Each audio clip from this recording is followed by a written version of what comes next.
নলবাৰীত শান্তিপূৰ্ণভাৱে ঈদৰ নামাজ সমাপন। আজি ঈদ উল আজহা। আজি পালন কৰা হয় ইছলাম ধৰ্মাৱলম্বী লোকসকলৰ পবিত্ৰ উৎসৱ ঈদ উল আজহা।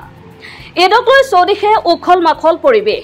ৰাজ্যৰ অন্যান্য প্ৰান্তৰ লগতে নলবাৰীতো আজি শান্তিপূৰ্ণভাৱে ঈদৰ নামাজ সমাপন হয়। নলবাৰী ঈদগাহত কেন্দ্ৰীয়ভাৱে আয়োজন কৰা ঈদৰ নামাজত ইমামতি কৰে হজৰত হাফিজ মৌলানা আব্দুল বাটেন চাহাবে। মাহে ৰমজানৰ জুন জুলাই মাহত যেতিয়া আমি ৰোজা ৰাখিছিলোঁ, সেই মুহূৰ্তত যেতিয়া জোহৰৰ পিছত বা আচৰৰ সময়ত যিটো আমাৰ অৱস্থা এটা হৈ যায়, কলিজা ফাটু ফাটু এটা অৱস্থা হৈ যায়, তাৰপিছত অজু কৰোঁ, কিন্তু এজন কোনো মুছল্লি ইয়াত নাই যে অজু কৰোঁতে ৰোজা একদম পিহাও এক ঠোক পানী খাই দিছে মানে খাম বুলি নিৰ্ধাৰিত সময়ত ঈদৰ নামাজ সমাপন কৰিবলৈ নলবাৰী ঈদগাহত সমবেত হয় 10,000ৰো অধিক লোক। নলবাৰী ঈদগাহ পৰিচালনা সমিতিয়ে আয়োজন কৰা ঈদৰ নামাজৰ পূৰ্বে হজৰত হাফিজ মৌলানা আব্দুল বাটেন চাহাবে সমগ্ৰ বিশ্বত শান্তি আৰু ভাতৃত্ববোধৰ এনাজৰীডাল সুদৃঢ় হোৱা কামনাৰে সকলোকে কাম কৰি যাবলৈ আহ্বান জনায়। আমি নামাজ আদায় কৰিলোঁ। অসমবাসীক ঈদ উল আজহাৰ শুভেচ্ছা জ্ঞাপন কৰিছোঁ আজি নলবাৰী ঈদগাহৰ পৰা। আৰু এই ঈদ উল আজহাৰ উচলা কৰি আমি প্ৰত্যেকজন মানুহ যাতে মিলা প্ৰীতিৰে আমি যেতিয়া আমাৰ জাতি ভেদে পৰিহাৰ কৰি আমি যাতে একতাৰ বান্ধোনত থাকিব পাৰোঁ, এইটোৱেই মোৰ আশা আৰু আজিৰ ঈদগাহৰ পৰা। তেওঁ ইছলাম ধৰ্মী লোকসকলে নিজকে আত্মসমালোচনা কৰি আইন বিৰুদ্ধ কাম কাজত লিপ্ত নহবলৈ আহ্বান জনায়।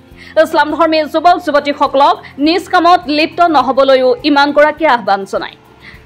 আজিৰ এই ঈদ উল আজহাৰ দিনটোত মুছলমানসকলে ধৰ্মীয় নিয়ম অনুসৰি পশু কোৰবানী দিয়ে, যিটো এক ত্যাগৰ প্ৰতীক। এই ঈদ উল আজহাৰ মূল তাৎপৰ্য হৈছে ত্যাগ আৰু বলিদান।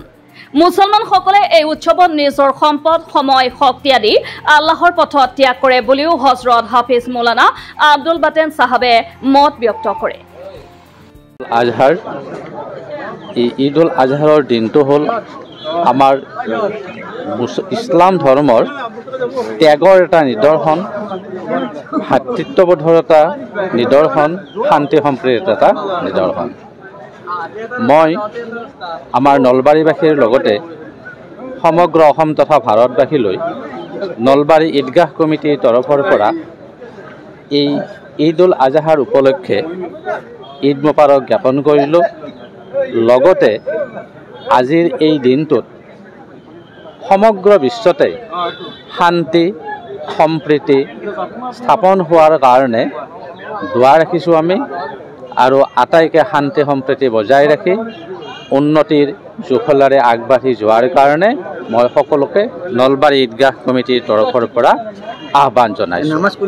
আজিৰ আমাৰ নলবাৰী ঈদগাহত নামাজ সমাপন কৰিলে হজৰত হাফিজ মৌলানা আব্দুল বাটেন চাহেব MA ডিগ্ৰীধাৰী তেখেতে আমাৰ ইয়াত নামাজ সমাপন কৰিলে। পুতনিকুছি চামোতাৰ ওচৰৰ তেখেত নিবাসী।